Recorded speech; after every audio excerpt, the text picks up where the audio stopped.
right, it's unbelievable, but tomorrow the IndyCar offseason is over, and I want to go through each of the drivers and teams in the field this year and kind of talk about them a little bit, give a preview, show what the cars look like, all of that good stuff. Going to be streaming the first practice session for the Grand Prix of St. Petersburg right here on this channel. So be around here at 2:50 Eastern Time tomorrow and join us as we watch the first Fox Sports broadcast of an IndyCar event in 20 something 23 years. Yeah, it's been a pretty long time, but it hasn't been a long time since Joseph Newgarden had a good season in IndyCar, although it has been a long time since he won a championship.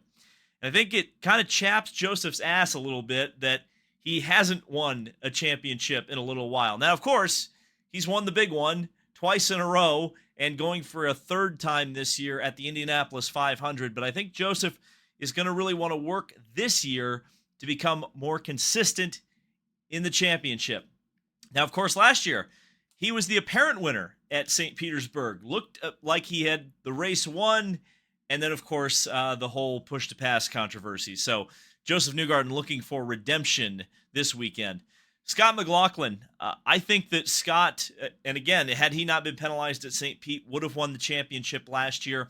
So I think Scott McLaughlin is the odds-on favorite, quite honestly, in my opinion, to be the champion in the IndyCar Series this year. Heck, I think he could win St. Pete if the Penske pace is to be believed. And I think Team Penske is going to have a very strong start to the season. So Scott McLaughlin, I think, championship, and why not? Could have the Indy 500 too. He could just sweep everything.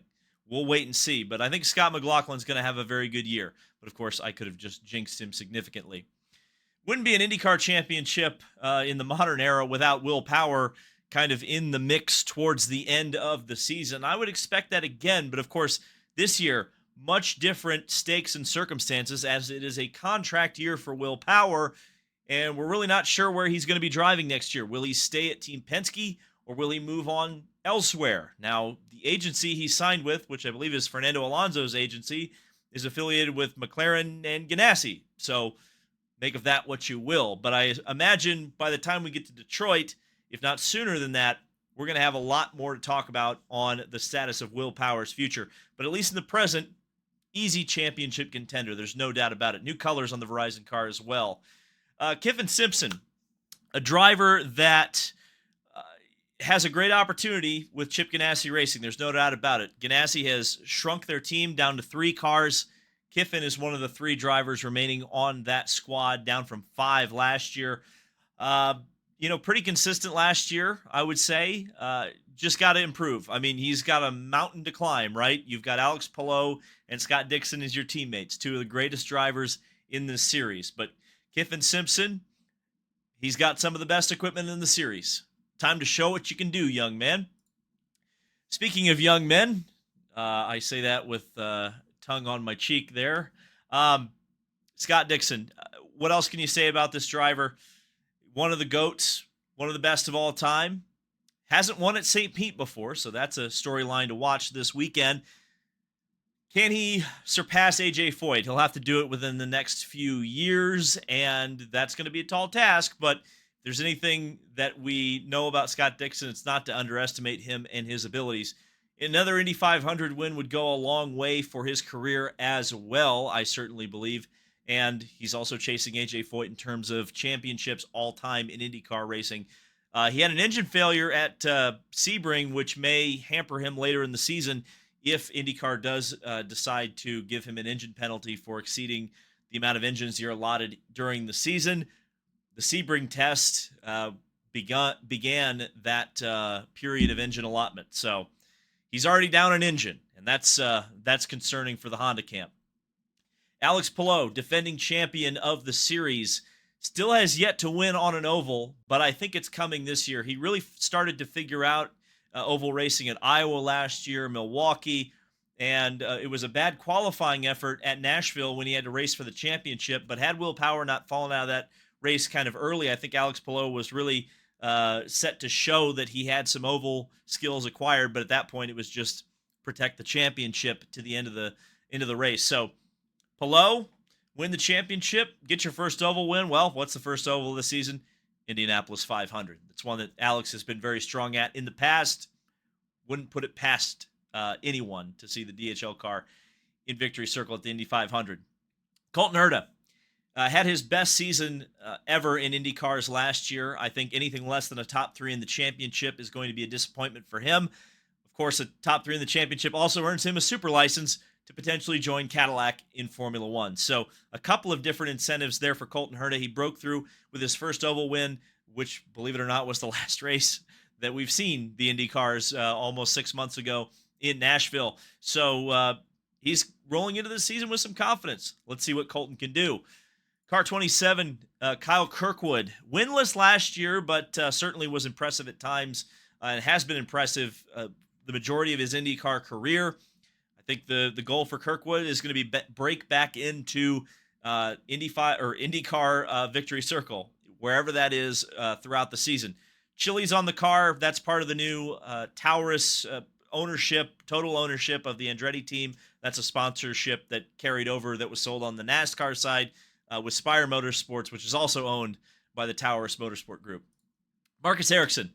I've said this a few other places, including Unverified, our new show with Tony Donahue, but I think that Marcus Ericsson is in a make or break year. Now, Marcus, to his credit, has always claimed that his second year with a team is always better than his first, and the stats back that up. He's a former winner at St. Petersburg, and he was taken out last year. I think a lot of people forget by a mechanical issue. So I think Marcus Ericsson has a good opportunity to start strongly here in St. Pete and carry that momentum through the season and prove that he belongs in Andretti Global Equipment. Pato Award, car number 5, the Arrow McLaren team. I think Pato, obviously the subject of one of the 3 drivers who really got a heavy push from Fox Sports. I think Pato needs to win the Indianapolis 500 this year. Certainly championship, probably second priority right now. But he had a pretty good season last year. He's the defending winner of St. Pete. I think a lot of people forget that. He was eventually awarded the trophy once the Newgarden penalties came down. So we'll see if he can defend that win and start that season off well and carry that all the way through the rest of the season. Nolan Siegel. This is a driver who he's going to have to prove that he belongs in this seat this year. There's no doubt about it. Now, he was brought in under pretty tremendously stressful circumstances last year, a mid-season kind of a shocking signing by Arrow McLaren. There's no doubt about it. But Nolan had some flashes of brilliance last year. But that being said, your teammates are Pato Award and your teammates are Christian Lundgaard. And, of course, the Indianapolis 500, you get Kyle Larson, too. So you're going to have to perform. You're going to have to prove that Tony Kanaan was right to put faith in you as Nolan Siegel. It'll be interesting to see what he does this year. Now, Christian Lundgaard, this car looks a little bit different because they just unveiled it literally minutes ago as I'm recording this video. It's all orange with black trim instead of white with orange and black trim. So the white is gone from this livery, but the car looks virtually identical to that. Christian Lundgaard, one of the most interesting signings of last season, moving from the Rahal team to Arrow McLaren. I think that Christian Lundgaard is going to have an extremely breakout year this year in the 7 car for Arrow McLaren. I wouldn't be surprised to see him put up a couple of wins. I think that he was completely overperforming at Rahal. And so now with, higher level equipment than he was running, I think you're going to see some really good stuff out of Christian Lundgaard. I think it's a matter of if, not when, win, not if, he ends up in the winner's circle at some point this year. Felix Rosenqvist returns to Meyer-Shank Racing this year. A little bit different colors this year with the all-blue Sirius XM. AutoNation leaving IndyCar entirely, both here and at Andretti Global. Felix, I think, is set for a breakout year. The new partnership, technical alliance between Ganassi and Meyer-Shank, I think, is going to be very beneficial to this team. I think Felix potentially could win very early on this year. Remember, he was a front row contender at a lot of races, very quick in qualifying. Race pace was the problem. So maybe a Ganassi setup will help him find that race pace. His only IndyCar win, of course, came driving for Chip Ganassi. So expect some excitement out of Felix Rosenqvist. Marcus Armstrong, to kind of pair off of that Ganassi connection, moves over to Meyer-Shank Racing from Chip Ganassi Racing last year. And again, I think Marcus Armstrong has shown he has the pace, but the 2 races where he really had an opportunity to win last year for Ganassi, he crashed just after or before the first corner, those being Road America and Milwaukee. But he had some good finishes. Detroit, I believe there was a podium, and in the non-championship race at Thermal Club, he had a second place. So he's able to get it done. He's still driving probably a very similar setup to what he had at Ganassi, if not identical to what he had at Ganassi over at Meyer Shank. So I would expect very similar performances from Marcus Armstrong as you saw from him last year. David Malukas, Little Dave, moving over to the AJ Foyt team. This was a bit of a surprise, a shock last year when it was announced, but I think this is going to be a really strong combination. Yes, you no longer have Michael Cannon at AJ Foyt Racing, but I think David Malukas is really going to show up and show out. I mean, you think about the AJ Foyt team, it's kind of the highlights of Dale Coyne from the last couple of years. You've got David there, and you've got Santino Ferrucci there. Now, that's a clash of personalities and fan bases for sure between those two drivers, but I think they're going to work well together because they have a similar skill set. They're fast at the same types of tracks, and I think that's going to really mean a lot. Now, will David come out right away and be a race-winning contender? I don't think so. I think he's going to take a couple of races to get acclimatized. You're going to see some speed, but you're not going to see like race-winning stuff until later this year. But I think there is a chance that David Malukas is really going to have a breakout year. Santino Ferrucci had an excellent year last year, really strong in the point standings, had an opportunity to win a couple of races, was on the pole position at Portland. So Santino, the expectation with Santino is continue that form, continue to be in the top 10 of the championship, continue to show me that you can race with the top level guys, and I see no reason why he won't. The only reason potentially would be that Michael Cannon is no longer at AJ Foyt Racing. We'll just have to see how that all works out. Rinus VeeKay, the last driver to be announced in IndyCar this year, driving for Dale Coyne Racing, car number 18. This, I think, is a very interesting driver combination that's going to fly under the radar until Rinus really shows how much pace he has, which I think he has a lot of pace. I think he's a little bit bitter about what happened to him at Ed Carpenter Racing, and I think he's going to show everybody. A lot of people forget that Dale Coyne Racing cars have a lot of pace, particularly at places like St. Pete. So we'll see. Rinus, that's one of his better tracks as well. I think he could start the season pretty strong. Another one of the debutants this year is Jacob Abel for Dale Coyne Racing. He gets to keep the same number he had in the Indy Next Championship. Now, Jacob Abel is a little bit of a slow starter, which is not necessarily a knock on him because he really showed after a couple of years in Indy Lights and Indy Next, whatever you want to call that series, that he could win races and be a championship contender. But it took him a little while to learn. So what is that learning curve going to look like for Jacob Abel in IndyCar racing? I think that's the one question I have about him. He's got the talent, but can he ramp that up quickly enough? Right now, it's just a one-year contract for him at Dale Coyne Racing. So he's going to have to show something before the end of the year to prove that he belongs in IndyCar. But I think he does have the talent to do it. Alexander Rossi, another one of the big offseason moves. He moves from Arrow McLaren to Ed Carpenter Racing. Now, Ed Carpenter Racing typically hasn't been as competitive in the past couple of years as they have been in the past. But Alexander Rossi, I think, is in a situation similar to where he was at Andretti for the best years of his racing career in IndyCar so far, which is that he is the de facto 100% team leader, in my opinion, at Ed Carpenter Racing. So without really a strong challenge yet, although we'll talk about Christian Rasmussen here in a second because I think he will be a strong challenger. But right now I think Alexander Rossi is in a position that he typically thrives in. So we'll see if he thrives in it. Christian Rasmussen, really, really strong performance last year on a not quite full-time basis, although it was most of the races last year. Really looked good on the oval tracks, which is, of course, par for the course for Ed Carpenter Racing. They're always strong on the ovals. But again, this could be a total breakout year for Christian Rasmussen, or we could see a sophomore slump. I hope it's not a sophomore slump, but it wouldn't surprise me if you get one of those every now and then. It happens. But I think he's a driver that Ed Carpenter has put faith into, and I think you're going to see them ride with Christian Rasmussen for a while. So, yeah, I'm interested to see what this car driver combination does. Stingray Robb moving over to the 77 Juncos Hollinger Racing car for this year. Stingray and the people around him have done a ton of work to put together the budget to get this ride. Stingray has been consistent, has improved. There's a long way to go. I think he would admit that. I think everyone around him would admit that. But Juncos is a strong team. They have a good engine with the Chevy. I think the Chevy's going to have a little bit of an edge this year. So for Stingray, log laps, learn from your more experienced teammate, and continue to move forward. That's what Stingray Robb needs to do.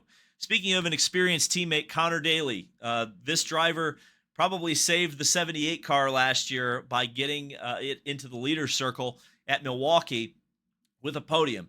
Now, Connor still has some sponsorship struggles. We don't know what the future looks like for him.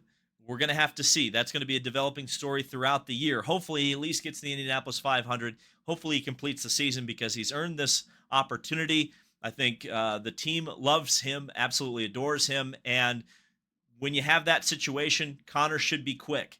Now, we'll have to wait and see.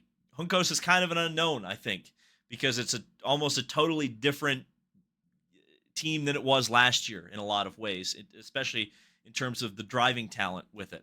So Connor, he's just got to log as many good finishes as he can and sell those to sponsors. That's what his season looks like right now.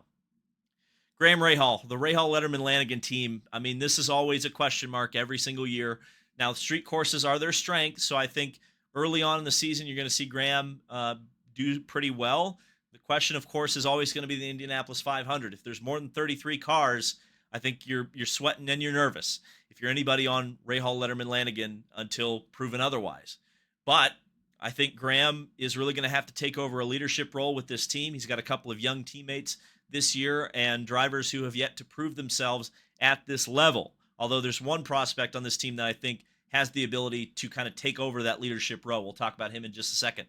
Devlin DeFrancesco returning for the second or after a year hiatus from IndyCar. He last raced with Andretti Global, and now he's at Rahal Letterman Lanigan.